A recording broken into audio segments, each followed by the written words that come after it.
तर स्वागत करूया श्री प्रभाकर सूर्यवंशी यांचं.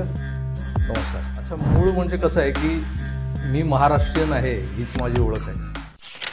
माझं गाव सध्या कुठलं विचारलं तर मला गावच नाही असं सांगावं लागतं. मी माझे शत्रू निर्माण करून ठेवलेले आहेत. रेट्स आहेत, शिवीगाळ तर सातत्याने होत असते, फोन येतात धमक्यांचे. हे तर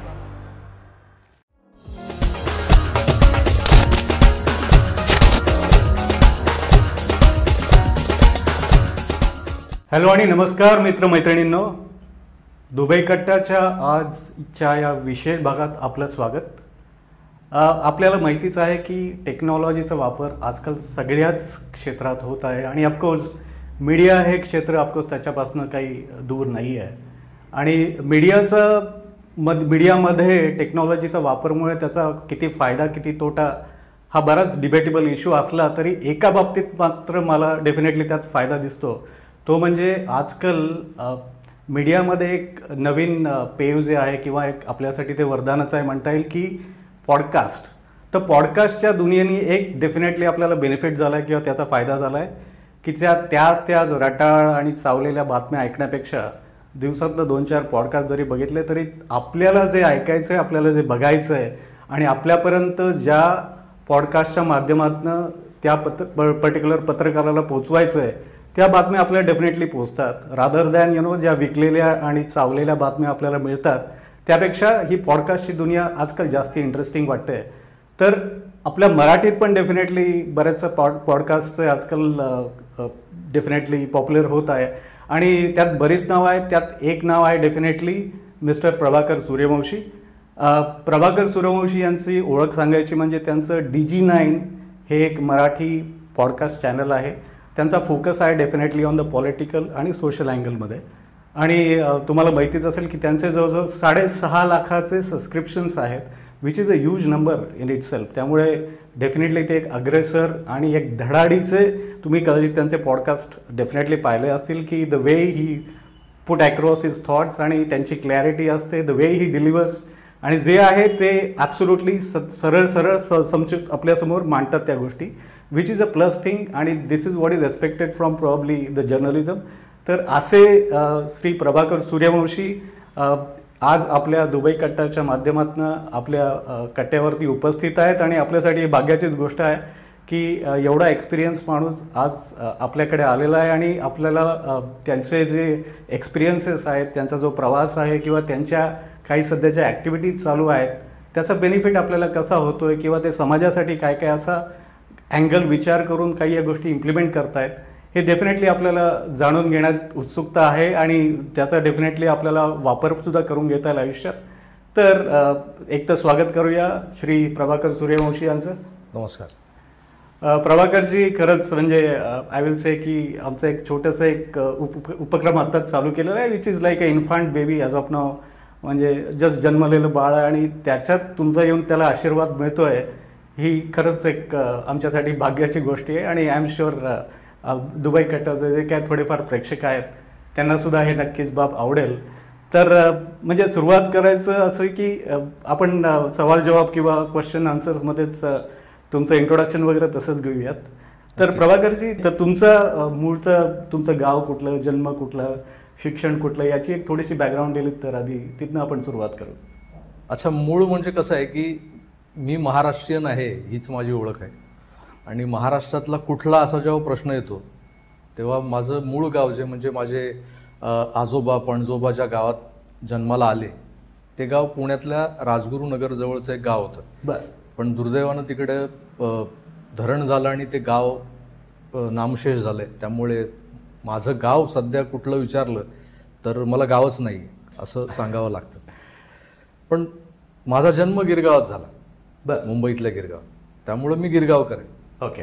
आणि मग नंतर टप्प्याटप्प्यानं गिरगावातला मराठी माणूस जसा बाहेर फेकला गेला तसा मी अगदी थेट विरारपर्यंत जाऊन पोचलोय. आता सध्या मी विरारमध्ये राहतो. बरं बरं. आता तुम्हाला कल्पना असेल की विरार हे मुंबई शहराचं एक शेवटचं टोक मानलं जातं. म्हणजे जिथून सुरुवात झाली दक्षिण मुंबई जी खरी मुंबई आहे तिथून जो मराठी माणूस हाकलला गेला त्यांचं जिथं जागतं प्रतिनिधित्व करणारा माणूस म्हणजे हा प्रभाकर सूर्यवंशी. ओके. जो आज विरारमध्ये राहतो. हे झालं माझं राहण्याबद्दल. मी कुठे राहतो, कसा माझा जन्म कुठे झाला.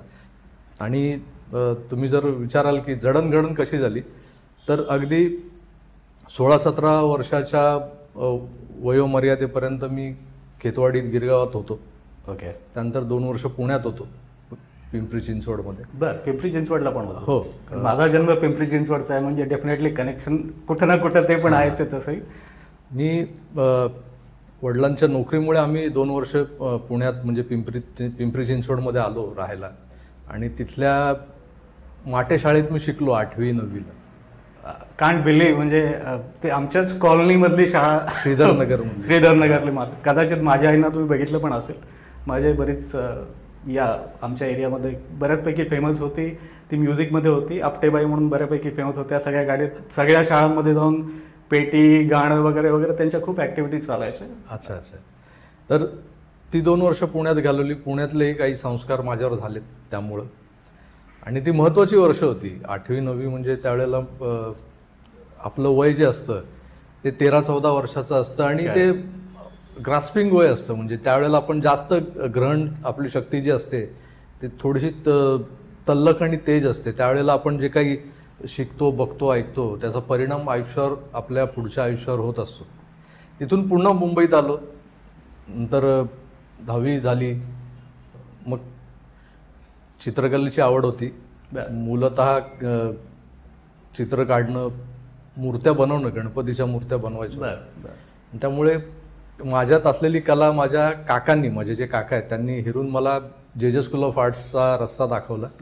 पहिल्या वर्षी ॲडमिशन मिळालं नाही आणि त्यामुळे ते 1 वर्ष वाया गेलं माझं. पण पुढच्या वर्षी मला ॲडमिशन मिळालं. मी पुढे त्या कला शाखेतून शिकलो. बॅचलर ऑफ फाईन आर्टची डिग्री मिळाली. पण त्या डिग्रीचा वापर मला पुढे करता आला नाही दुर्दैवानं, कारण मी पहिली नोकरी केली ती एका आमदाराचा PA म्हणून. बरं, म्हणजे हा पूर्ण ट्विस्ट आहे तुमचा. एज्युकेशन बॅकग्राऊंड आणि डायरेक्टली तुम्ही एक पॉलिटिकल फील्डमध्ये एंट्री, हा बराचसा ट्विस्ट होता आयुष्यात तुमच्या. नक्कीच त्याला कुठेतरी माझ्यातला कलाकार जबाबदार होता, कारण मी शिक्षण घेताना मी साईनबोर्ड, बॅनर, पेंटिंग करायचो. तेव्हा डिजिटल फ्लेक्स अस्तित्वात नव्हते. तेव्हा लोक दुकानावरचे बोर्ड किंवा सोसायट्यांच्या दरवाजावरचे जे बोर्ड असायचे, लोकांच्या घरावरची नेमप्लेट सुद्धा आता डिजिटली क्रिएट केली जाते. ती पूर्वी पेंटर रंगवून द्यायचा. बरोबर. मला वाटतं नाना पाटेकर सुद्धा बहुतेक. नाना पाटेकर जे मधलेच. आणि मला वाटतं ते पण थोडंसं या सगळ्या. हो, नाना पाटेकर माहीमच्या माटुंग्याच्या गल्लीमध्ये सिनेमाचे पोस्टर्स रंगवायचे. अमेझिंग. म्हणजे त्यातनं आलेली ही लोक डेफिनेटली अशीच पुढे घडतात असं बहुतेक एक पॅटर्न असावा. नाही, त्यांचा त्या सगळ्या मंडळींची खूप मोठी मांदियाळी आहे जे स्कूल ऑफ आर्ट्समधून जे शिकून बाहेर पडले. मी त्या तुलनेत काहीच नाही आहे. म्हणजे मी ज्यांना पाहिलंय, अगदी राज ठाकरेंपासून नाना पाटेकर, अमोल पालेकर, ओके, ही सगळी मंडळी ग्रेट आहेत. ॲब्सोल्युट. आणि आपण त्यांच्या म्हणजे ती पातळी, त्यांच्या इतकी बौद्धिक पातळी म्हणा किंवा कर्तृत्वाच्या दृष्टिकोनातून आपण कुठेच त्यांच्या जवळ पोचलेलो नाही आहोत. पण प्रयत्न हाच आहे की ती जी काही एक लिगसी जी तयार झालेली आहे, तो वारसा जो आहे, त्या वारशाला कुठे बट्टा लागू नये एवढं तरी आपण किमान जपलं पाहिजे, हा विचार घेऊन मी चाललोय.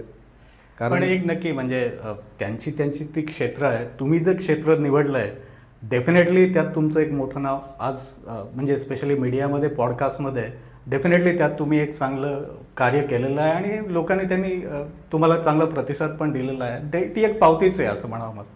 हे नॉट नेसेसरी की प्रत्येकजण ॲक्टर किंवा पॉलिटिशियनच व्हावं. हे पण एक करिअर आहे आणि ते नॉट जस्ट फॉर मेकिंग मनी. म्हणजे त्याच्यात तुम्ही बऱ्याच वेळा संदेश देता, लोकांना जागृत करता, लोकांपर्यंत काही ॲक्टिव्हिटीज इम्प्लिमेंट करायचा प्रयत्न करता, which is required as well by the society. Absolutely. कारण कसं आहे, मेकिंग मनी हा सेकंडरी पार्ट होता. एक विचारधारा होती, एक काहीतरी जे मी माझ्या 10 वर्षाच्या पॉलिटिकल जे करिअर झालं माझं आमदारांचा PA म्हणून, त्यामुळे मी असं काही माझ्यावर प्रभाव पडला राजकारण्यांचा किंवा त्या पर्टिक्युलर विचारधारेचा असं नाही. माझ्या घरातच ॲक्च्युली पॉलिटिकल वेव्स ज्या होत्या त्या घरातूनच सुरू झाल्या होत्या. माझे वडील शिवसेनेचे कार्यकर्ते होते, शिवसैनिक होते. त्यामुळे शिवसेनेचा जो काही वैचारिक प्रभाव आहे तो माझ्यावर आहेच. त्यानंतर दुसरी गोष्ट की मी संघाचा स्वयंसेवक होतो. बरं मी जेव्हा चिंचवडमध्ये होतो तेव्हा माझं प्रथम वर्ष झालं. बरं आंबेजोगाईला शिबिर होतं आणि चिंचवडची जी वाल्लेकरवाडीची सायम शाखा होती त्याचा मी शिक्षक होतो. बरं ओके. त्यामुळे राष्ट्रीय स्वयंसेवक संघातही बऱ्यापैकी एका पातळीवर जाऊन मी जे काही मला ग्रहण करायचं ते ग्रहण केलेलं आहे. शाखा दोन्हीकडे होत्या, म्हणजे संघाची शाखा लागते आणि शिवसेनेची शाखा असते. या दोन्ही शाखांच्या ज्या ॲक्च्युअल ॲक्शन्स आहेत त्या ॲक्शन्समध्ये खूप मोठा फरक आहे. प्रत्यक्ष कामात खूप फरक आहे, पण त्या दोन्ही शाखांचा प्रभाव मात्र माझ्यावर पुरेपूर झालेला आहे. त्या दोघांचं जे काही मिश्रण जे असतं ते करून माझी मी स्वतःची स्टाईल म्हणा किंवा माझी एक स्वतःची वैचारिक एक विचारधारा म्हणा तसं घेऊन मी पुढे चाललो आहे. आणि जेव्हा मी माझ्या चॅनल थ्रू मी माझे राजकीय विश्लेषण विवेचन ह्याचे छोटे छोटे प्रोग्राम्स करू लागलो 10-12 मिनिटाचे. बरं. लोकांना ते आवडू लागले आणि आज 6.5 लाख लोक बघतात, ऐकतात, सबस्क्रायबर्स आहेत, 13 कोटींपर्यंत व्ह्यूज झालेले आहेत. No wonder. पण आय मीन तुम्हाला थोडंसं कट करतोय, पण तुम्ही जे म्हणतात की या दोन्हीचं जे मिश्रण आहे ते खरंच तुमच्या शैलीतनं ॲज वेल ॲज तुमच्या थॉट प्रोसेसमधनं बाहेर पण येतं. म्हणजे it's a combination of aggression as well as lot of thoughtfulness behind that particular thought. त्यामुळे ते दोन्ही मिळून एकत्र एक रसायन बाहेर येतं. कदाचित ते लोकांना त्यामुळे पण जास्त अपील होत असेल की एकच अँगल न असताना त्या दोन धारा मिक्स होऊन बाहेर येत आहेत. हो, मी नेहमी म्हणतो संघाच्या शाखेत जो संयम शिकवला गेला आणि शिवसेना शाखेतला जो आक्रमकपणा जो आहे त्यांची सांगड घालून ज्या पद्धतीने व्यक्त होता येतं ते तुम्ही माझ्या चॅनलवर बघताय. डेफिनेटली. हे जे तुम्ही म्हणालात कॉम्बिनेशन ते असं combination. Correct correct correct correct. बरं, त्याच रिलेटेड वाटलं की या तुमची सगळी बॅकग्राऊंड असताना तुम्हाला स्वतःला ॲक्टिव्ह पॉलिटिक्समध्ये कधी जावंसं वाटलं नाही? कदाचित नक्की तुम्हाला ऑफर आल्या असतील, येत पण असतील अजूनसुद्धा, पण तसं तुम्हाला डायरेक्ट त्यात ॲक्टिव्ह पॉलिटिक्समध्ये किंवा ऑन द फोर फ्रंट जावं असं वाटलं की नाही अजून? नाही, काय होतं की आता मी ज्या काही ॲक्टिव्हिटीज करतोय म्हणजे सामाजिक दृष्टिकोनातून करतोय आणि धार्मिक दृष्टिकोनातूनही करतोय, कारण माझ्यावर धर्माचा पगडा जो आहे ना तो प्रचंड आहे. जे धार्मिक ध्रुवीकरण होतं, इतर बऱ्याच गोष्टी होतात, तिथे माझा धर्म कधी कुठे चेपला जातोय कुणाच्या खाली हे सहन न होणाऱ्या माणसांपैकी मी आहे. त्यामुळे बऱ्याचदा मी आक्रमकतेने बोलतो, टोकाचा आक्रमक बोलतो. त्यामुळे मी माझे शत्रू निर्माण करून ठेवलेले आहेत. थ्रेट्स आहेत, शिवीगाळ तर सातत्याने होत असते, फोन येतात धमक्यांचे. हे तर झालं समाजातले कॉमन मॅन किंवा जे आपल्या वेगळ्या विचाराचे विरुद्ध विचाराचे जे लोक आहेत त्यांच्याकडून येणारे शिव्या शाप आहेत. पण अशा शक्ती आहेत की ज्यांच्या रडारवर अगदी मोठे राजकीय नेते म्हणजे बाळासाहेबांपासून ज्यांना लोक शत्रू मानत होते अशाही शक्तींची कुठेतरी नजर असते आमच्यावर. आणि हे कळतं, म्हणजे बऱ्याचदा पोलिसांकडून किंवा काही लोकांकडून ते सुचवलं जातं की काळजी घ्या, असं असं आहे. तर मी बराचदा म्हणजे ख्रिश्चन मिशनऱ्यांच्या विरुद्ध बोललो होतो, तेव्हाही मला थ्रेट्स आल्या होत्या. माझ्यावर एक केस झाली होती. पण सुदैवानं त्या केसमध्ये काही दम नव्हता, तिथे ते सगळं निस्तरलं गेलं. असे खटले होण्याच्या किंवा खटले दाखल करण्याच्या धमक्या पण आलेल्या आहेत की तुम्ही आमच्या विरोधात असं बोललात, मग आम्ही खटला दाखल करू. तर मी जे बोललो आहे ते त्या मतांवर मी ठाम असतो. त्यामुळे मी त्यांना ठामपणे सांगतो की ठीक आहे, तुम्ही खटला दाखल करा, आपण कोर्टात भेटू. अशा बऱ्याच गोष्टी होतात. पण इथे धार्मिक अधिष्ठान जेव्हा तुमचं बळकट असतं त्यावेळेला तुमचे जे विचार असतात ते अधिक तीव्रतेने बाहेर येतात. आणि तुम्ही जे म्हणालात की तुम्हाला कधी असं वाटलं नाही का की ॲक्टिव्ह पॉलिटिक्समध्ये जावं?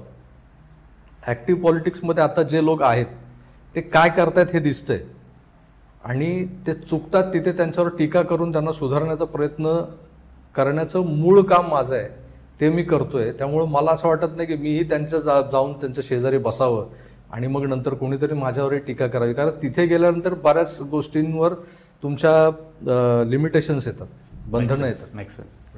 त्यामुळं काय होतं की मग आपल्याला वाटतं की नाही ही गोष्ट त्यांनी करायला हवी होती पण त्यांनी केली नाही, तर मग त्यांच्या थोड्याशा बोटशेप्या धोरणामुळं कधीतरी ते टीकेचे धनी ठरतात. आता देवेंद्र फडणवीसांबद्दल बोलताना बरेच लोक म्हणतात यांच्यात सद्गुण विकृती आहे.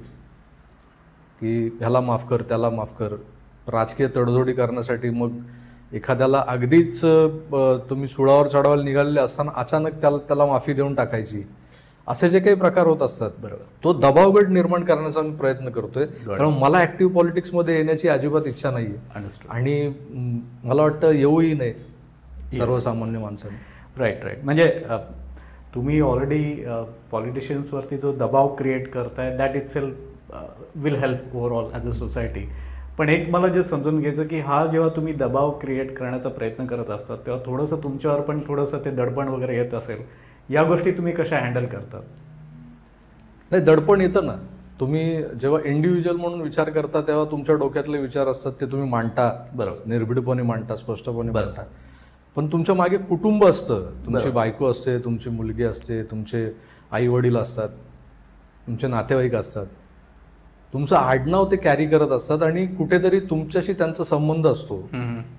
त्यांना भीती वाटते, बरोबर, की ह्या माणसाने एवढे शत्रू निर्माण करून ठेवले, तर जर त्यांच्या शत्रूला कळलं की मी त्या माणसाचा काका आहे, मी त्या माणसाचा बाप आहे, मी त्या माणसाची बायको आहे, मी त्या माणसाची लेक आहे, आणि जर माझ्याशी काय म्हणजे ते वल्नरेबल असतात ना, म्हणजे ते अगदी सहज तुम्हाला समाजात येता जाता प्रवास करताना कुठेही उपलब्ध होऊ शकतात. त्यांच्यावर काही हल्ला होऊ शकतो, काही होऊ शकतं. बरोबर. या सगळ्या गोष्टींचा जो एक प्रकारचा जो दबाव, प्रेशर जे तुम्ही म्हणता ना, तो प्रेशर घेऊनच आम्ही जगत असतो. बरोबर. आम्हाला म्हणजे आता जे मोठ्या मोठ्या गोष्टी करतात ना, ते मला माझ्या जीवाची पर्वा नाही, मी माझं आयुष्य राष्ट्राला अर्पण केलं, असं मी अजिबात म्हणत नाही. बरोबर. मलाही कुठेतरी एका पॉइंटला भीती वाटते. जेव्हा मी समजा मी एकट्याने मला 10 लोकांनी घेरलं तर भीती वाटणारच, माणूस आहे मी. हा, जिथे शक्य आहे किंवा त्या समोरचा एक जण मला भिडतोय आणि त्याला मला जाणवतं की माझ्यात जेवढी ताकद आहे ती लावून मी त्याला मारू शकतो, तर तिथे मी घाबरणार नाही. असे बरेच प्रसंग घडलेत माझ्यासोबत. 4 असले तरी मी नडलोय, 1 असला तरी नडलोय. म्हणजे तसा चेहऱ्याने मवाळ सौम्य असलो तरी प्रवृत्ती तशी नाहीये माझी. पण शेवटी जेव्हा कुटुंबाचा आणि इतरांचा जेव्हा विषय येतो तेव्हा विचार करावा लागतो. त्यामुळे थोडंसं कधीतरी आपल्याला टोन डाऊन करावं लागतं. करेक्ट. हा तेवढाच एक फॅक्टर आहे, बाकी काय नाही. बाकी मग एक म्हणजे आता तुमची जी बॅकग्राऊंड आहे चित्रकलेची किंवा तो आर्टिस्टिक सेन्स आहे, त्याचा तुम्हाला कुठं यूज होतो किंवा उपयोग होतो की या सगळ्या गोष्टी हँडल करायच्या, की थोडंसं या गोष्टीतनं कट ऑफ होऊन मी जरा चित्रकलेत जातो, की अजून काही हॉबीज? नाही, तो विरंगुळा वगैरे ते बाजूला ठेवलं तर माझ्या ह्या प्रोफेशनमध्ये मी आता माझं जे चॅनल तुम्ही बघता त्या चॅनलमध्ये सुरुवातीला 2 ते 2.5 वर्ष म्हणजे अगदी सप्टेंबर 2024 पर्यंत माझा स्टुडिओ नव्हता. माझ्याकडे एडिटर नव्हता, माझ्याकडे प्रॉपर साऊंड प्रूफ असलेलं जागा नव्हती की जिथे बसून मी माझे व्हिडिओज करेन.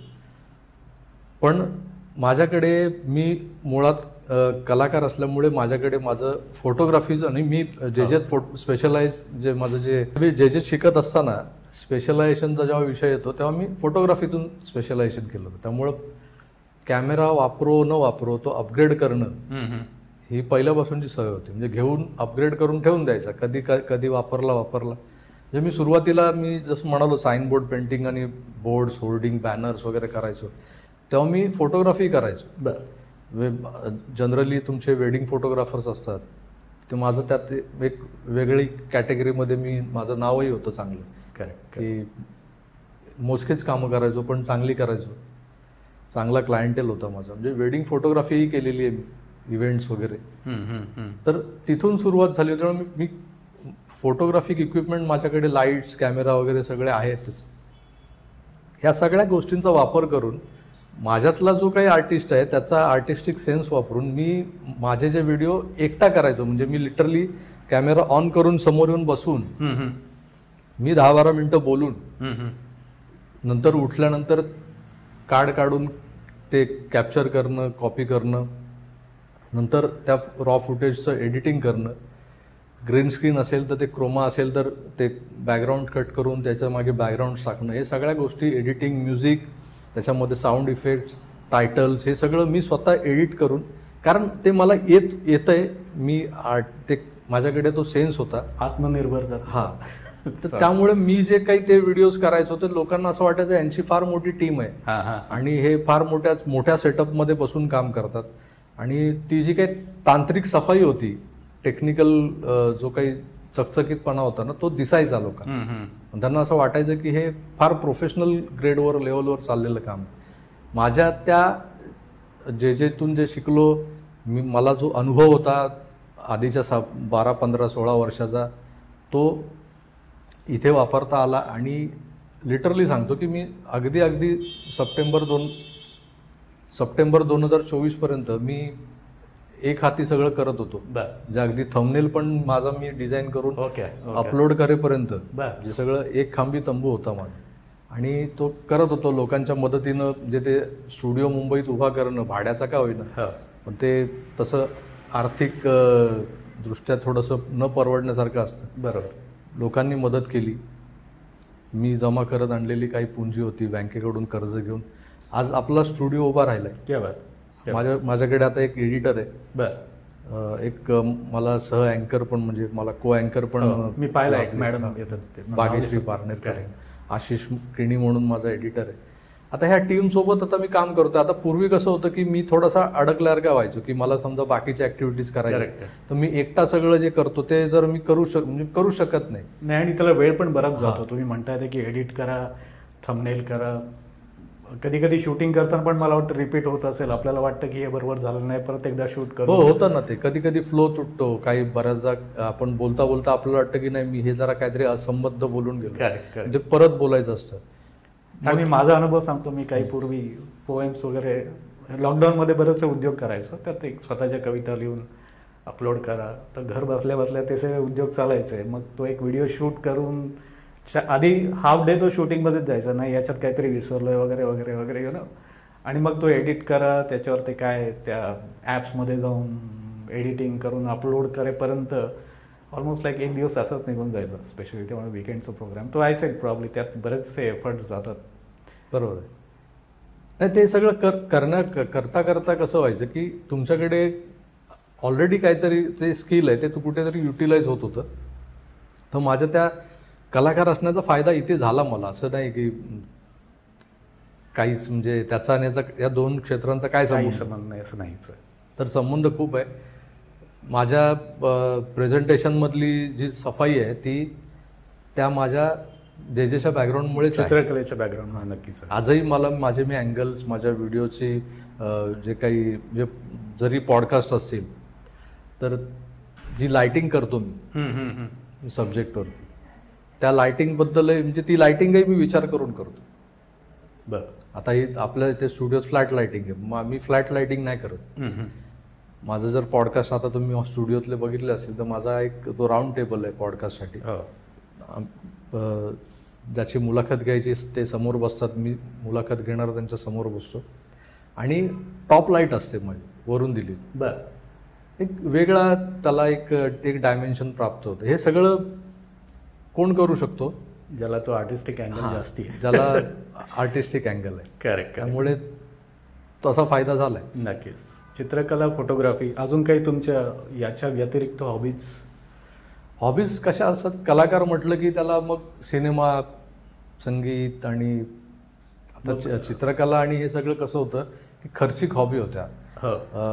जेव्हा चित्र काढायची खुमखुमी असायची, खूप इच्छा असायची, तेव्हा कोरे कागद, पेन्सिल्स, कलर्स, या सगळ्या चित्रकलेला लागणाऱ्या ज्या गोष्टी आहेत त्या महागड्या आणि घरच्या त्यावेळेच्या परिस्थितीत म्हणजे गरिबी म्हणता येईल अशी परिस्थिती होती.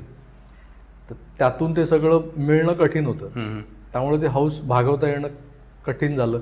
हळूहळू सराव सुटला, मग त्याकडे थोडं दुर्लक्ष झालं. काही गोष्टी अशा असतात की ज्याला काही साधनं लागत नाही. म्हणजे एक तर तुमचं संगीत, गाणी ऐकण्यासाठी कुणाकडे, आमच्या त्या सोसायटीत ज्याच्याकडे टेप रेकॉर्डर आहे त्याच्या जाऊन ओट्यावर बसायचं किंवा त्याच्यासोबत बसायचं. तो त्याला जे आवडतं ते तो ऐकत असेल तेव्हा ते आपण ऐकायचं. तर ऐकण्याची हौस तिथे भागवली. गायची वेळ आली तेव्हा माणूस बाथरूम सिंगर असतो, आधी बाथरूम मधून सुरू होते. असं करता करता मग मित्रांमध्ये बसून गाणं, मग इतर ठिकाणी गाणं, असं करता करता कॉलेजमध्ये गायला लागलो. ओके. मिमिक्रीची आवड होती, बर. मिमिक्री करायचो कॉलेजमध्ये, बरंच काही केलेलं आहे मी. क्या बात. आणि नंतर एक वेळ अशी आली होती की कांदिवलीतल्या एका डान्स बारमध्ये ॲज अ सिंगर म्हणून 3 दिवस मी काम केलं. क्या बात आहे. मग आज एक आपण गाणं पण घ्यावं का तुमचं? आता हा विषय थोडा वेगळा आहे, त्यामुळे पण आय थिंक त्याच्यासाठी एक सेपरेट आपला एपिसोडच नक्कीच. आणि व्हेरी इंटरेस्टिंग. म्हणजे कदाचित मी आजपर्यंत ऐकलेलं नसेल, माहित नाही तुमच्या पण ऑडियन्सना किती ही गोष्ट माहिती आहे, पण माझ्या ऑडियन्सना आता नुकतंच ते कळलं असेल, कारण मी आता एक पंचमवर एक छोटासा कार्यक्रम केला होता RD बर्मनच्या पुण्यतिथी निमित्त. आणि मला वाटतं मी येण्यापूर्वीच 2 दिवस आधी तो दुबईला जेव्हा आलो मी 8 तारखेला, त्याच्या आधीच 2 दिवस तो टेलिकास्ट केलाय. तर बऱ्याच लोकांना ते आवडलंय की अरे वा तुम्ही गाता पण काय. मी तेव्हा तुम्ही असा रफ गायलोय, म्हणजे कुठली तयारी नसताना. ते माझ्या मित्राची मुलं आहेत ती खरं तर. एकाच घरात माझे 2 मित्र आहेत, म्हणजे एकाला मी दादा म्हणतो आणि एक माझा म्हणजे समकालीन आहे, सेम आमचं एज आहे. आणि तेही फोटोग्राफर आणि असं सगळं त्यांचे तेच बॅकग्राऊंड आहे त्यांचं. तुमचा आवडता गायक कोण? सॉरी कट करतोय, पण किशोर कुमार. मला वाटतं मोस्टली सगळ्यांचं फेवरेट आहेच आपल्या जनरेशनमध्ये तरी. पण कधी कसं आहे की आवडता गायक कोण हा प्रश्न विचारल्यानंतर जनरल उत्तर देताना लोक देतात असं काही, पण ती जी काही व्यक्ती असेल किंवा तो जो गायक असेल, गायिका असेल, ती का आवडते याचाही कधीतरी विचार करावा माणसाने. आणि मग आपण किती तिथे रफीची गाणी ऐकली जायची, मोहम्मद रफी साहेब. आणि सुरुवातीला त्यांचीच गाणी कानावर पडल्यामुळं त्यांच्याशिवाय दुसरं कोणी सिंगर अस्तित्वात आहे की नाही हे पण माहिती नव्हतं. आणि ते वयही नव्हतं की आवाज कुणाचा आहे पडद्यावर गाणं चाललंय, तर पर्टिक्युलर हा सिंगर किशोर कुमार आहे की मोहम्मद रफी गातोय की तलत महमूद गातोय की मुकेश गातोय. आणि सिंगर ज्या महिला होत्या, लता दिदी गात आहेत, आशा भोसलेंचा आवाज आहे की सुमन कल्याणपूर आहेत, अजिबात कळायचं नाही. मेल सिंगर बद्दल हळूहळू थोडं कळायला लागलं, कारण मग ते त्यांचे त्या कॅसेट्स पडलेलं असायच्या, ज्यामध्ये हळूच आपलं बालसुलभ बुद्धीनुसार ते उचलणं बघणं काय नेमका प्रकार आहे. करेक्ट. तर तेव्हा ते सुरुवातीचे संस्कार सगळे रफी रफी रफी सगळं होतं, त्यामुळे ते एक प्रकारे रफीचाच पगडा होता.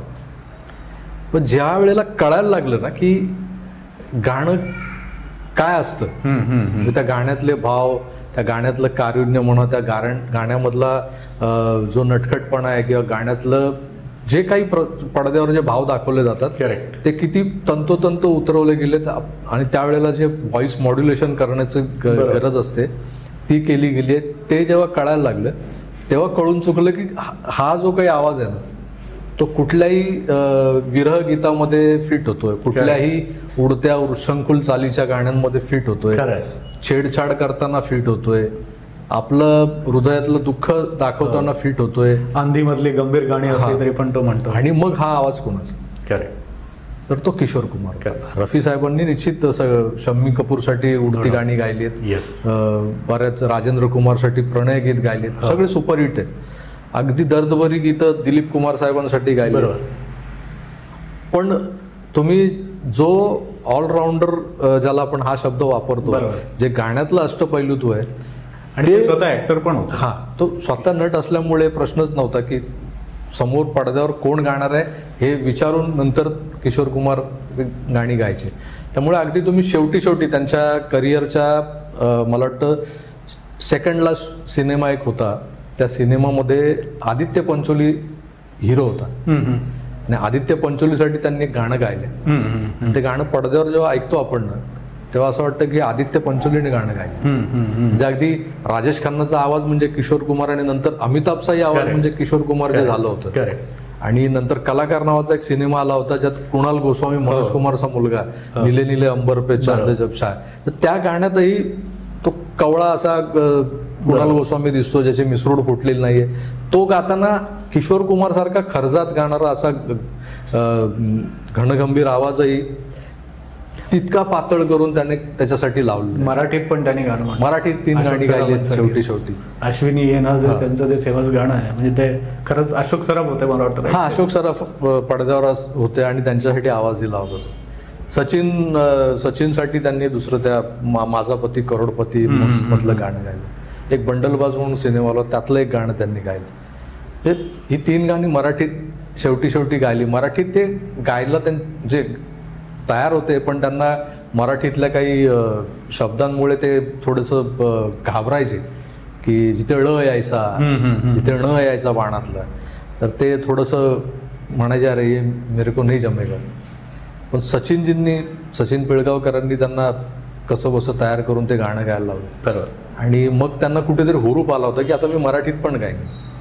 दुर्दैव असं की अशा चांगल्या आवाजाला पुढे फारसा म्हणजे त्यांचा काळ तर गाजवलंच नाही. बरीच वर्ष प्रेक्षकांच्या आणि सगळ्या रसिकांच्या मनावर अधिराज्य गाजवलंय. करेक्ट. पण कुठेतरी असं वाटतंय की अशी माणसं जगातून जाऊच नाहीत, सतत आपल्या सोबत असावीत, सतत त्यांचा आवाज काणी पडावा. बरोबर. पण ते शक्य नाही होत. बरोबर.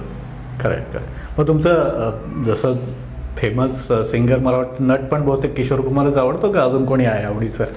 अभिनेत्यांबद्दल म्हणत तर ते असं ते कालानुरूप बदलत गेलेले आहेत. म्हणजे अगदी चॉईस म्हणाल तर किशोर कुमार ॲज अ नट म्हणून असे फारसे काही ग्रेट नव्हते. विनोद करणं किंवा ते त्यांच्या पठडीतल्या भूमिका करणं. विनोदी अभिनेत्यांमध्ये मला तसं बघायला गेलं तर दादा कोंडके. Okay, of course.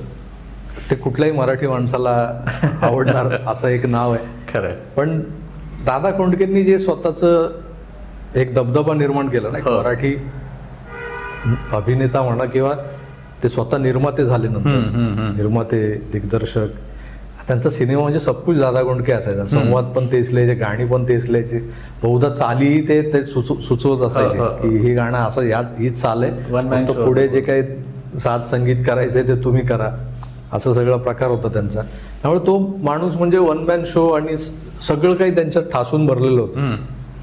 आणि अशा माणसांच्या आयुष्यातल्या ज्या पडद्यामागच्या स्टोऱ्या असतात त्या फार वेगळ्या असतात. बरोबर. कुठेतरी त्याला कारुण्याची झालर असते. किशोरदांच्या बाबतीतही तेच होतं, दादा कोंडकेंच्या बाबतीतही तेच होतं.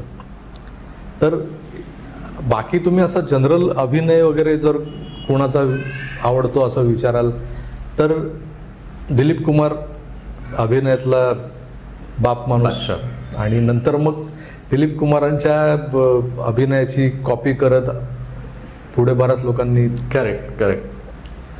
आपला ठसा उमटवलेला आहे. त्यामुळे मुळात अभिनय जर कोणाचा बघायचा असेल तर दिलीप कुमार. आणि नाटक वगैरे काही आवड? हो, नाटकांचीही आवड होते. आता ह्या सगळ्या गोष्टींशी संबंधित असल्यामुळं नाटकंही पाहिली बरीच. आवडतं कुठलं नाटक किंवा काही आठवणं? बरीच नाटकं पाहिली. म्हणजे आता असं आवडतं नाटक असं काही स्पेसिफिकली काही सांगता येत नाही. पण मी ज्या काळात म्हणजे बघायला लागलो, म्हणजे ज्या वेळेला आपल्या खिशात पैसे असायचे की नाटकाचं तिकीट स्वतःचं नाही, स्वतःबरोबर 2 मित्रांचंही तिकीट काढून बसू शकतो, अशी जेव्हा परिस्थिती आली त्यावेळेला एक ट्रेंड होता. प्रशांत दामले आणि प्रदीप पटवर्धन ही सगळी जी काही आपले विजय कदम ह्या सगळ्या मंडळींची विनोदी नाटकांची एक त्यावेळेला अशी एक लहर पसरली होती.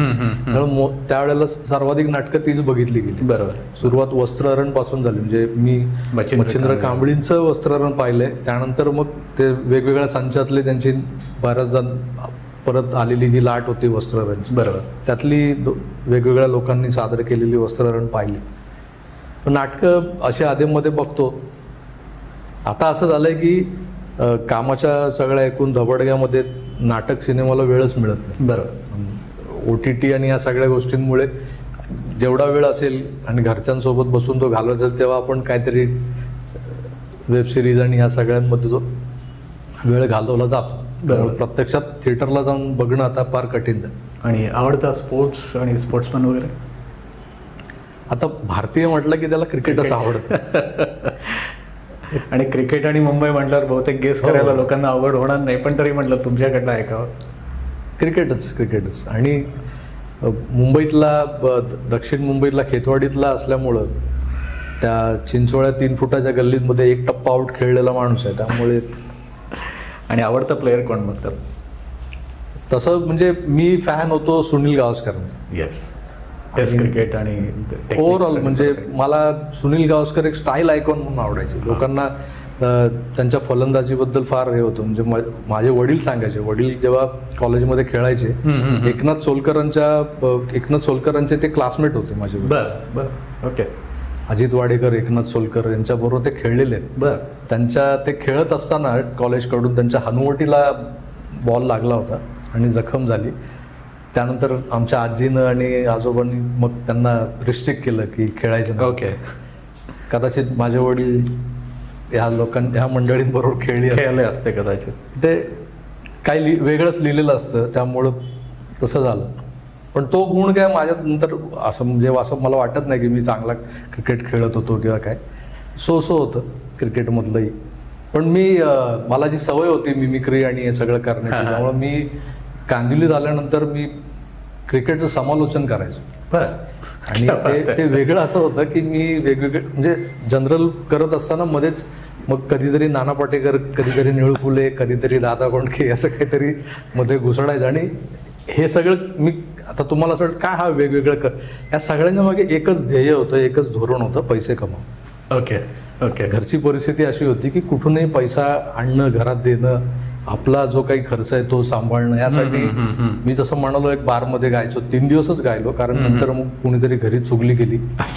आणि त्यावेळी एवढं असतानाही कुठेतरी ते एक असताना संस्कृती जपणं वगैरे जे म्हणतात. आता कसं आहे, आपल्या कुटुंबात गाणारा गातोय आणि कुठे गातोय त्याला ते कोण बघत नाही की बारमध्ये गातोय हे वाईट होतं, असं सगळी धारणा होती. त्यामुळे तो एक तडी पडली, बंद झालं गाणं. एक नक्की दुबई कट्ट्याचं आपण एक डेफिनेटली एक सांस्कृतिक कल्चरल प्रोग्राम करूयात, आणि त्यात तुम्ही मेन लीड सिंगर आणि मिमिक्री हा पार्ट तुम्ही करा अशी रिक्वेस्ट आहे. बघू, डेफिनेटली नक्की प्लॅन करता येईल.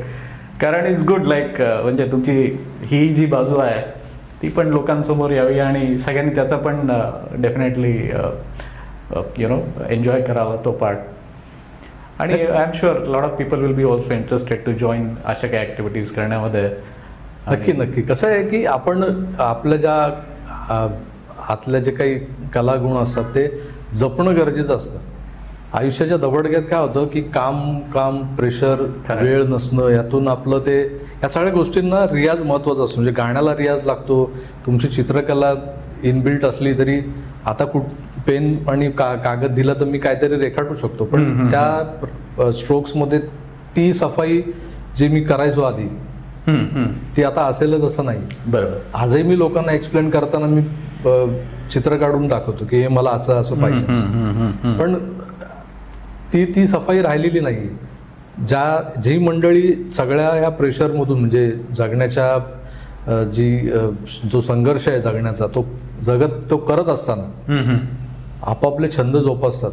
गाणं ऐकणं आणि म्हणजे मी तुम्हाला आता सांगेन पुढे की गाणं ऐकणं हे एक येता जाता मधला वेळ जो असतो. आता आम्हाला प्रवास करायला लागायचा विरार ते चर्चगेट. माझं ऑफिस नरिमन पॉईंटला होतं, मग त्यामुळे 1.5-2 तास, कधी गाडी लेट असेल तर 2 तास. बरोबर. त्या दरम्यान बरेच लोक काहीतरी वेगवेगळे उपक्रम करत असतात बसून. कोण पत्ते खेळतं, कोण काय.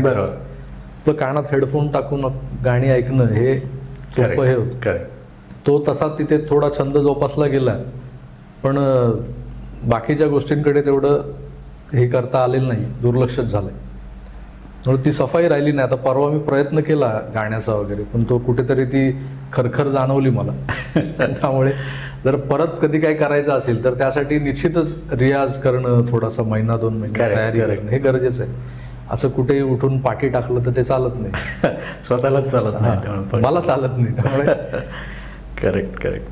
So interesting. म्हणजे तुमच्या या सगळ्या गोष्टी पण सध्या आम्हाला माहीत पडल्या, which is definitely a different insight to us. थोडंसं परत आता आपण तुमच्या आकार DG9च्या ॲक्टिव्हिटीकडे वळूयात. जसं म्हणजे मी पण बऱ्याच वेळा तुमचे चॅनल्सवरती जे एपिसोड असतात ते बघत असतो. तर यात तुम्ही काही अशा पण ॲक्टिव्हिटीज केल्या होतात की अपार्ट फ्रॉम सोशल पॉलिटिकल एक लोकांना स्वतःचं व्यवसाय सेटअप करायचे किंवा आय थिंक शेअर मार्केटवरती पण तुम्ही काही प्रोग्राम्स कंडक्ट केले होते. तर सुरुवात आपण आधी शेअर मार्केटच्या प्रोग्रामकडे जाऊयात आणि नंतर तुम्ही काही बिझनेसच्या बाबतीत पण काही ॲक्टिव्हिटीज कंडक्ट करत होतात त्याच्याबद्दल काही सांगितलं की जे भारतामध्ये असताना तुम्ही भारतामध्ये इम्प्लिमेंट करायचा प्रयत्न केला किंवा लोकांना डायरेक्शन देत होतात वगैरे वगैरे. नाही, लोकांना डायरेक्शन देणं तसं सोपं असतं, पण ते कुणीही केलेलं चालत नाही लोकांना. असं आहे, म्हणजे सोनाराने कान टोचावेत असा तो प्रकार आहे.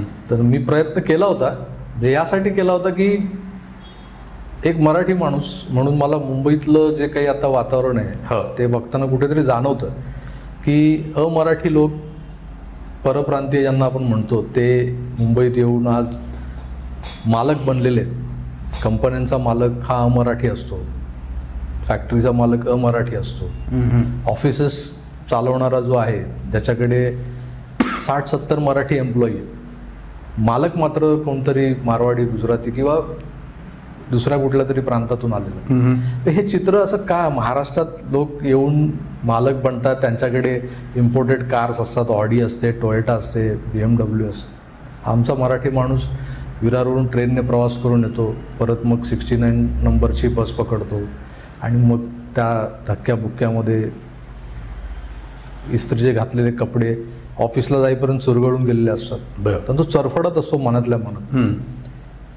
हे सगळं चित्र बघितल्यानंतर जे अगदी मी फार ग्रेट आहे वगैरे असं म्हणत नाही, पण मला तो थॉट जो आहे ना तो असा सतत विचार, कारण हे सगळं मी भोगलेलं आहे. ट्रेनमधून प्रवास, आजही ट्रेनमधून प्रवास करतो, पण जी गर्दी, ते लोंढे आणि तो जो काही त्रास सहन केला जातो, तर याला उपाय वगैरे शोधणं हा माझाच म्हणजे हे माझं कर्तव्य आहे का, की हे मलाच केलं पाहिजे, माझंच काम आहे असं नाही. सरकारने त्यावर विचार करायला पाहिजे, पण सरकार करत नाही आहे का विचार, सरकार नेमकं काय करतंय असं कित्येकदा बोलूनही काही होत नाही, परिस्थिती बदलत नाही. त्याला कारणीभूत मराठी माणूस, त्याला नोकरीच करायची आहे, ती 10 ते 5 कुठल्या तरी ऑफिसमध्ये जाऊन काहीतरी काम करायचं आहे, नोकरी करायची आहे, त्यात तो खुश आहे. त्याला महिन्याला एक फिक्स अमाऊंटचा पगार मिळतोय, बरोबर. 30,000 रुपये मिळाले की तो मग 1 तारखेला तो पगार बँकेत त्याचा जमा झाला की मग पुढच्या 5 तारखेला त्याचा घराचा हप्ता EMI जातो. मग त्या 30 मधले त्याचे 15-16 हजार रुपये कट झालेले असतात.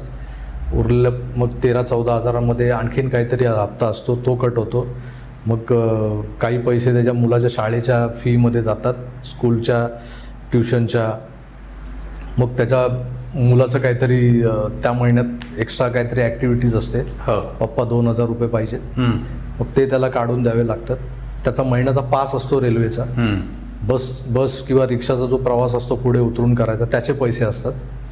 घरात दररोज लागणारा किराणा माल, भाजी, वाण सामान याची गरज असते, त्यात 3-4 हजार रुपयाचा खर्च असतो. हे सगळं कॅल्क्युलेट केलं तर त्या 10-11 तारखेला त्याचं अकाउंट रिकामं होतं.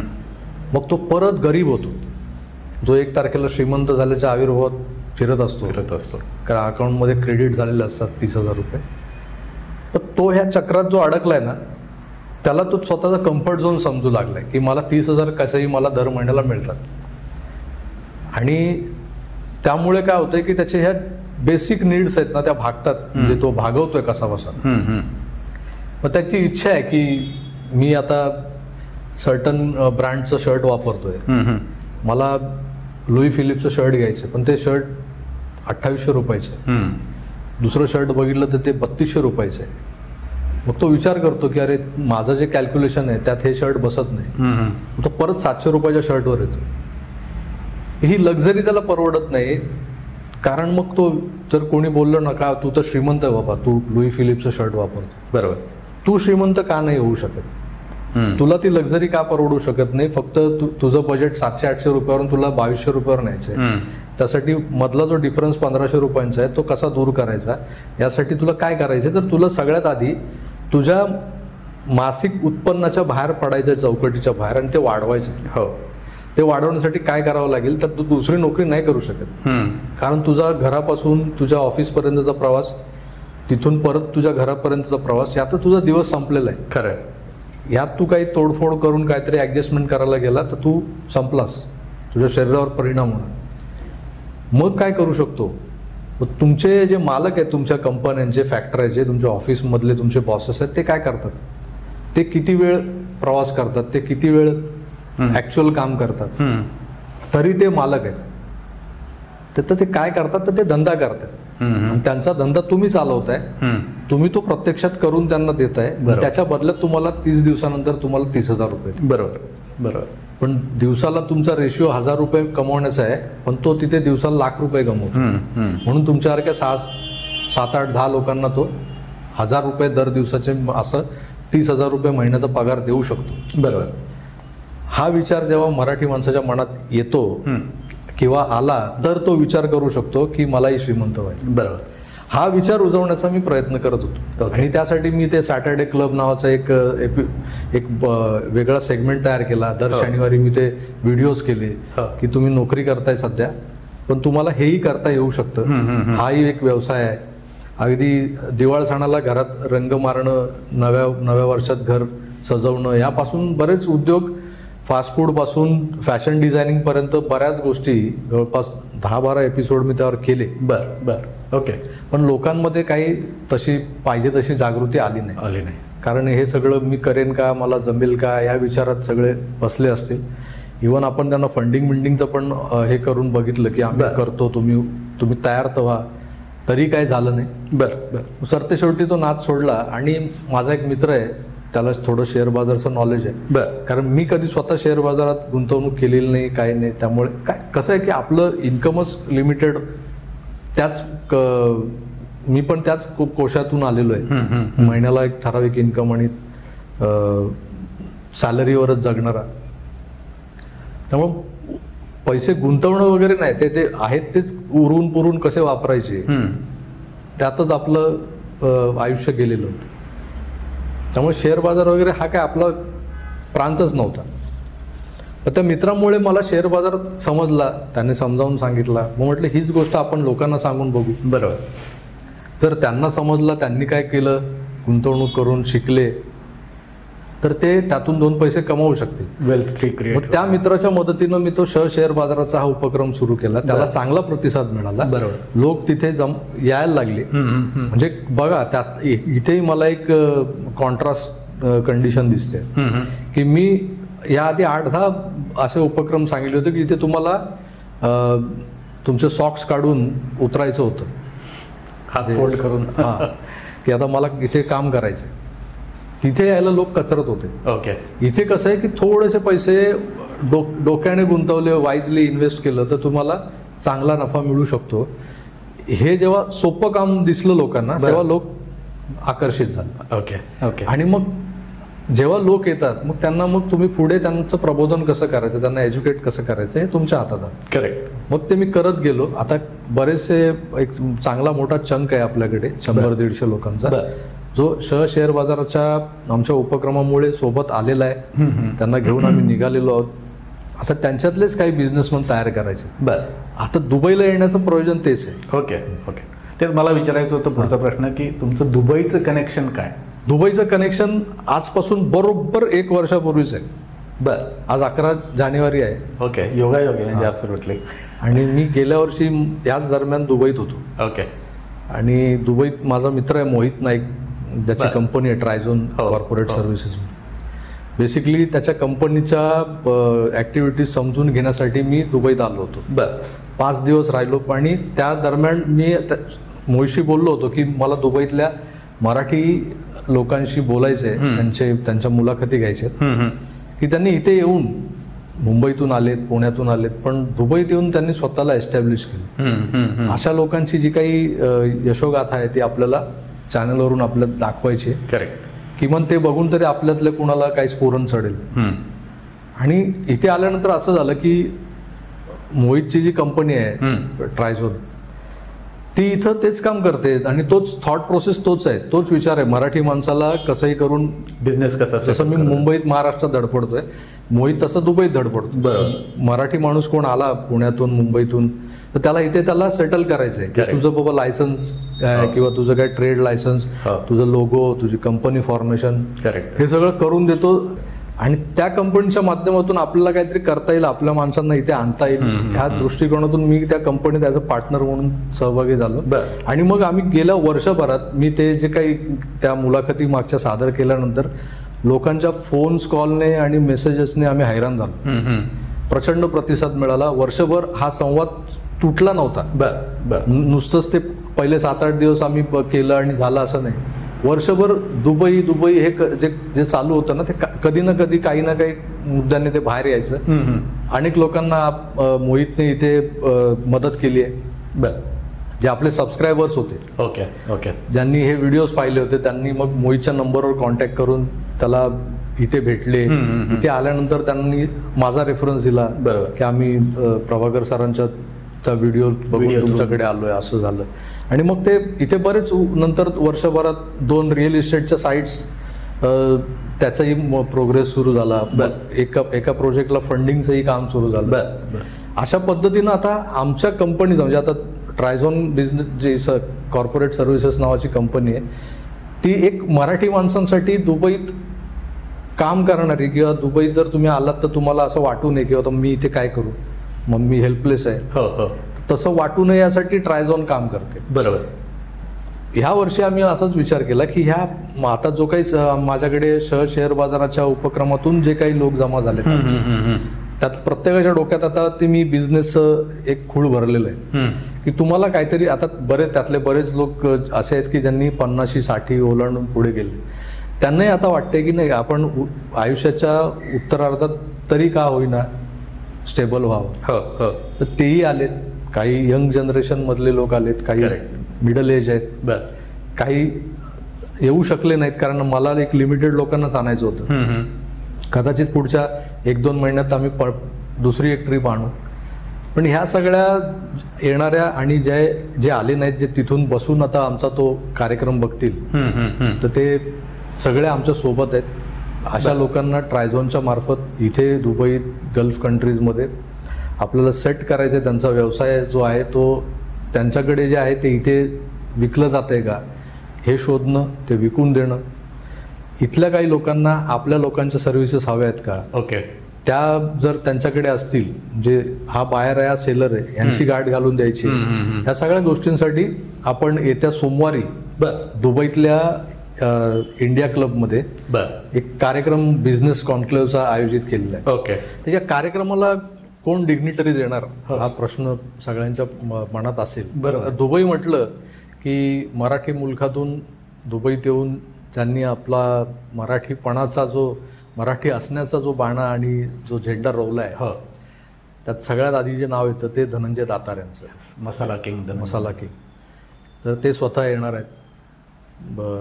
डॉक्टर पैठणकर आहेत. आता इथे दुबईत GMBF नावाची एक फोरम आहे, ती मराठी माणसांची बिझनेस फोरम आहे. ती त्या मराठी माणसांच्या उत्कर्षासाठी काम करते, म्हणजे ज्यांना बिझनेस करायचा आहे वगैरे.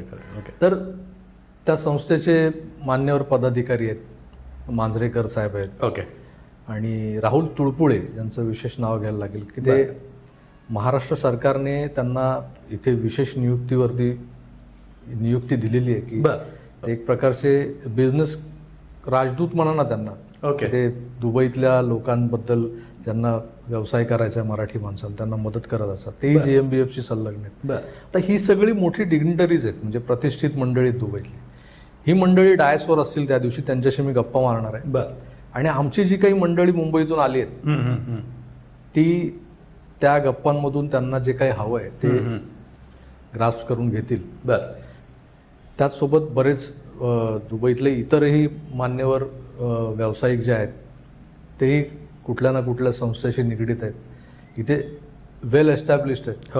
आता ते स्थायिक झालेत आणि बऱ्यापैकी त्यांचा व्यवसाय जोरदार चालू आहे. दुबईत चांगला चालू आहे. त्यांनी कसा संघर्ष केला, त्यांनी काय केलं, बिझनेसमध्ये सेट तो उभा करण्यासाठी नेमकं काय करावं. मला आता ह्या सगळ्या मंडळींकडून हे जाणून घ्यायचंय की काय करायचं हे सगळ्यांना माहिती असतं, काय करू नये हे यांच्याकडून मला, आमच्या सगळ्या मंडळींना. सोनाराने कान टोचायला जसं मी सांगितलं तसे हे सगळे सोनार आहेत आणि यांचे कान टोचायचे. म्हणून यांना मी घेऊन आलेलो आहे. यांच्यापैकी जे स्वतःला एंटरप्रेन्योर समजतात, बिझनेसमन समजतात, त्यांच्याकडे काहीतरी प्रॉडक्ट आहे, तो दुबईत कसा सेट करता येईल ते त्या दिवशी ते प्रत्यक्ष ठरवतील, भेटतील एकमेकांशी, एक प्रकारे नेटवर्किंग होणार. आणि हे सगळं जुळून आणण्यासाठी ट्रायझोन कॉर्पोरेट सर्व्हिसेसचा फार मोठा सिंहाचा वाटा आहे याच्यामध्ये. कारण मोहित अक्षरशः मागच्या महिना दीड महिन्यापासून हे सगळं रात्रंदिवस एकत्र एक करून तो झगडतोय, एक एक छोट्या छोट्या गोष्टी जुळून आणतोय. मी तर आता 2 दिवस झाले आलोय. मी आता 2 दिवस माझ्याही मीटिंग्स याच्या एका मागोमाग शेड्यूल केल्यात त्यांनी. पण आय थिंक तुमचं मॉडेल इंटरेस्टिंग आहे. म्हणजे तुम्ही DG9 आकार DG9च्या माध्यमातून, मीडियाच्या माध्यमातून तुम्ही बेसिकली ब्रॉडकास्ट करून एक सॉर्ट ऑफ मार्केटिंग होतं आणि ट्रायझोन इकडं ते इम्प्लिमेंट करते. त्यामुळे ते कॉम्बिनेशन प्रॉब्लेम. हो, कारण प्रत्येकाचं काम प्रत्येकाने केलं पाहिजे. जेनू काम तेनू थाय, बीजा करे सो गोथा काय, गुजरातीतली म्हण. तर तसंच आहे ते की मी शब्दातून प्रबोधन करणं आणि मोहितने ते फील्डवरती इम्प्लिमेंट करून लोकांना अक्षरशः पेपरवर सगळं आणून देणं, ह्या 2 गोष्टी जर जुळून आल्या तरच कुठलाही व्यवसाय उभा राहू शकतो. हे आम्ही वर्षभरात पाहिलंय. बरोबर. अनेक क्लायंट्स आमच्याकडे जे आले होते त्यांची कामं कशी झाली याचा जर आपण केस स्टडी केला तर तो आमच्या लक्षात आलंय की नेमकं काय लाईन आहे. निव्वळ मी प्रभाकर सरांचा सबस्क्रायबर आहे, माझं काम झालं पाहिजे असं बोलून जे येणार आहे तसं होत नाही. तुमच्याकडे ती एलिजिबिलिटी आहे का, तुमच्याकडे ती कुवत आहे का, तुमच्याकडे तेवढं सगळं समजून घेण्याची तयारी आहे का, तुमच्याकडे पैसा आहे का की जो किमान लागणार आहे सगळ्या लायसन्सिंगसाठी. या सगळ्या गोष्टी जुळून कोण आणतं, तर मोहित आणतो. तर इथला जो काही एक खांबी तंबू आहे तो मोहित नाईक सांभाळतोय. मुंबईतून महाराष्ट्रातून जे काही सहाय्य लागतंय ते आपण करतोच आहोत. आपल्या चॅनलचं जे नाव आहे, म्हणजे माझी संस्था आहे आकार क्रिएशन नावाची, त्यात मुद्दाम आकार तो माझ्या स्केच आणि माझ्या पेंटिंगमधल्या स्ट्रोकचा आकार नाही आहे. तो माणसाच्या आयुष्याला आकार देण्यासाठी काहीतरी योजना आखायच्या आहेत. ओके. त्याला तो शब्द मी योजलेला आहे की आकार. कुणाच्याही आयुष्याला आकार देणं सोपं नसतं. तो प्रयत्न केला पाहिजे, एवढं एक ध्येय घेऊन निघालोय. आणि यात क्लिअर कट मी सगळ्यांना सांगितलेलं आहे. आणि हे धोरणच आहे आमचं. माझा जो व्यवसाय आहे आता, मी मोहित आम्ही जे काही करतो तो एक वेगळा व्यवसाय. तो आता वर्ष झालं त्याला. तो व्यवसाय काही त्याला व्यवसाय म्हणता येणार नाही. तो आता एक प्रकारची समाजसेवा सुरू आहे. मग माझं मुंबईतले जे व्यवसाय आहेत, डिझायनिंगचे, इतर ज्या गोष्टी, पॉलिटिकल मॅनेजमेंट आहे, बिझनेस मॅनेजमेंट आहे, त्याचसोबत माझं चॅनल आहे, त्यातून उत्पन्न येतं. माझी पत्नी आहे, ती नोकरी करते, तिचा पगार येतो. त्यामुळं मला आता सॉर्ट ऑफ असं हे नाही आहे की माझं घर कसं चालणार. त्यामुळं मला आता फक्त माझ्या संस्थेच्या नावाला जागायचं आहे.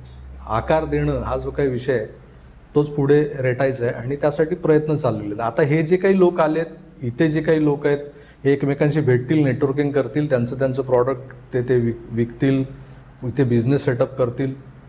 लोक कमिशनखोरीचा धंदा करतात, याच्यामध्ये आपल्याला 1ही रुपयाचं कमिशन अपेक्षित नाही. तुम्ही बायर भेटला, त्या बायरबरोबर तुमचं डील करा, तुम्ही विका, तुमचा नफा कमवा, तुम्ही मोठे व्हा. फक्त आम्हाला लक्षात ठेवा, एवढंच म्हणणं. बरोबर. लक्षात यासाठी ठेवा की आम्ही जसं तुम्हाला इथे एक संधी दिली, एक हात दिला, तसा तुम्ही उद्या तुमच्या नजरेसमोर जर कोण धडपडणारा युवक दिसला तर त्याला हात देण्याचं काम करा. तुम्ही आमचं जे काही ऋण जे आहे ते फेडलाच जमाय. करेक्ट. ही सद्भावना फक्त घेऊन चाललोय, दुसरं काही नाही. Very thoughtful, very thoughtful. बाकी जी काही प्रेरणा, जी शक्ती आहे ती देण्याचं काम स्वामी समर्थ करतायत. ते वर बसलेत, त्यांच्याच आशीर्वादानं चालू आहे sir. Interesting. I mean he तुमची पहिली कॉन्फरन्स आहे का अजून याच्या आधी झाल्या आहेत आणि पुढे कसे प्लॅन? दुबईतली पहिली बिझनेस कॉन्क्लेव्ह, पहिली कॉन्फरन्स. परदेशात असं काही करेन कधी आयुष्यात असं मला वाटलं नव्हतं. पण ते ट्रायझोनमुळे शक्य झालंय. मुंबई महाराष्ट्रात बरेच इव्हेंट्स केले मी. इव्हेंट मॅनेजमेंटचंही काम केलेलं असल्यामुळं म्हणजे मी एकाच वेळेला अंडर वन रूफ बऱ्याच गोष्टी देत होतो. फोटोग्राफीचं सेटअप आहे, व्हिडिओ शूटिंगचं सेटअप आहे. याच्याबरोबर अनेक लोकांना मग हळूच काहीतरी मग त्यांचा प्रोग्रामचा अंदाज आला आहे, तुम्हाला ह्या गोष्टी मिळत नाहीत ना, हे सगळं मी करतो. असं करता करता अख्खा इव्हेंटच मी हायजॅक केलेलं आहे की सगळं इव्हेंटच मी करून दिलं त्याला. बरोबर. म्हणजे तो इव्हेंट कागदावर उतरवणं, त्यांच्या कार्यक्रमाचा फ्लो कसा असेल, निवेदक कोण असेल, कोण काय करेल, त्याचं तो निवेदक काय कंटेंट बोलणार आहे तो कंटेंटही मी लिहून दिलेला आहे. इतपत सगळं आपण केलेलं आहे. त्यामुळे आपल्याकडे अशा पद्धतीचे कार्यक्रम करण्याचा अनुभव आहे, पण तो आपण मुंबई महाराष्ट्रात बऱ्याच ठिकाणी केलाय. ते वेगवेगळे होते, पॉलिटिकल होते, बिझनेस कॉन्क्लेव्ह होते, अगदी मी म्हणालो ना तुम्ही, मी लग्नाची फोटोग्राफी पण केली. त्यामुळे अनुभव तिथला आहे, दुबईतला पहिलाच प्रसंग. बरं. म्हणजे आता खरं म्हणजे तुम्ही जी ॲक्टिव्हिटी इम्प्लिमेंट करताय, म्हणजे आपण जे पूर्वी म्हणायचो की अटके पार झेंडे, खरोखर तुम्ही अख्खीच्या अख्खी एक ट्रूप मुंबईतनं महाराष्ट्रातनं घेऊन दुबईत आलेला आहात. आणि पूर्वी जस्ट जनरली आपला ट्रेंड होता की महाराष्ट्रातली मोस्टली जी काही आउट ऑफ इंडिया गेलेली असतील, म्हणजे खूप पूर्वीचं म्हणतोय की मोस्टली ती गेली होती, ती सगळी एज्युकेशनसाठी गेली होती. म्हणजे त्यात असतील आपले डॉक्टर बाबासाहेब आंबेडकर असतील, किंवा इवन आनंदीबाई जोशी असतील, किंवा आपले सावरकर असतील. हे सगळे पूर्वी गेले ते शिक्षणासाठी गेलेत, पण बिझनेसमध्ये बाहेर नावं महाराष्ट्रीयांची थोडी कमी आहेत ॲज ऑफ नाव.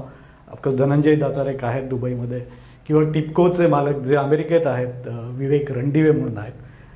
अमेरिकेत बरेचसे शिकलेले लोक चांगल्या मोठ्या मोठ्या पोस्ट हँडल करतात, मोठ्या मोठ्या कंपनी हँडल करतात, पण बिझनेसमध्ये कमी आहे. आय थिंक तुमच्या माध्यमातनं, आकार डिजिनांच्या माध्यमातनं आणि ट्रायझोन इन्कॉर्पोरेशनच्या सहयोगाने दोन्ही मिळून ही एक चांगली ॲक्टिव्हिटी आहे आणि एक मोठा उपक्रम तुम्ही चालू केला आहे. आणि आय एम शुअर की याच्यात जे बिझनेस कॉन्फरन्समध्ये भाग घेत आहेत त्यांना डेफिनेटली फायदा होणार. आणि बाकीच्या ज्या लोके आहेत, म्हणजे आकार डिजिनाईनचे सबस्क्रायबर्स असतील, किंवा जे मोहितच्या कायम टचमध्ये असतात, त्यांच्यासाठी फ्युचरसाठी या गोष्टी खूप प्रेरणादायी पण होणार आहेत. तर खरंच एक तुमचं एक मेजर कॉन्ट्रीब्युशन होऊ शकेल येणाऱ्या काळाबद्दल. आणि आज परत एकदा तुम्ही आमच्या चॅनलवरती येऊन एक छोट्याशा बाळाला आशीर्वाद देताय दुबई कट्ट्याच्या, which is really thankful. I am really thankful for it. आणि लेट्स होप एक नक्की आपण एक सांस्कृतिक कार्यक्रम पुढे करायचाच आहे. तुमच्या कला डेफिनेटली मला लोकांपुढे मांडण्यात आनंद वाटेल. बाकीचे पण लोक आय एम शुअर त्यात जॉईन करतील आणि it will be a fun. पण परत एकदा धन्यवाद. तुम्हाला अजून काही ॲडिशन करायचं असेल फॉर द क्लोजिंग रिमार्क्स? नाही, आपलं बऱ्यापैकी सगळ्या मुद्द्यांवर बोलणं झालेलं आहे.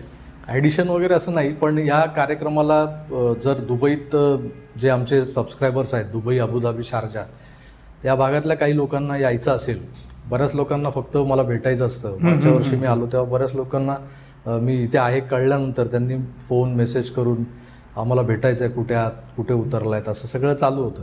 हे निव्वळ भेटणं. आणि आता मी रोज तुम्हाला चॅनलच्या माध्यमातून भेटतच असतो, बरोबर, पण प्रत्यक्ष भेटण्याची इच्छा असते प्रत्येकाला. तर हे भेटणं निव्वळ भेटणं होऊ नये यासाठी एक विनंती आहे की तुम्ही जर याल तर डोक्यात काहीतरी असं एक विचार घेऊन या की जी मंडळी मुंबईहून आली आहेत, महाराष्ट्रातून आली आहेत, इथे त्यांना व्यवसाय करण्याची एक उर्मी आहे, एक काय म्हणतो आपण त्यांना, एक जिज्ञासू वृत्ती आहे, किंवा एक त्यांना उत्सुकता आहे की दुबईत नेमकं मी काय करू शकतो. तर तुम्ही इथे दुबईत राहताय, शारजात राहताय, अबुधाबीत राहताय, गल्फ कंट्रीत इतकी वर्ष राहिलात, नोकरी करत असाल, व्यवसाय करत असाल, पण तुमचे जे अनुभव आहेत ते जर ह्या मंडळींच्या कामी आले तर नक्की त्यांच्याशी शेअर करा आणि तशी तयारी ठेवून या. म्हणजे सोमवारी हा जो कार्यक्रम आहे इंडिया क्लबमध्ये संध्याकाळी 7:30 ते 10:30, बरोबर, आलात तर आनंद होईल, एवढंच मला सांगायचं आहे. बाकी अधिक माहितीसाठी खाली आपण स्क्रोलमध्ये मोहितचा नंबर देऊया. ओके, ते मोहितशी बोलून ठरवतील कसं यायचं वगैरे. तर मला तर जे सांगायचं होतं मी ते तुमच्या या व्यासपीठावर मांडलेलं आहे आणि मला वाटतं यातून काही चांगलं घडेल ही अपेक्षा आहे. ॲब्सोल्युटली. आणि मी एकदा दुबई कट्टाच्या प्रेक्षकांसाठी पण एक विनंती करतो की प्रभाकरजींनी आपल्यासाठी आज वेळ काढला आणि त्यांचा मोहितच्या मदतीने एक जो दुबई उपक्रम इम्प्लिमेंट करताय, तर तुम्ही सुद्धा हा बऱ्याचशा लोकांपर्यंत पोहोचवा, त्यातनं प्रेरणा घ्या आणि दुसऱ्याला पण प्रेरणा पास करा.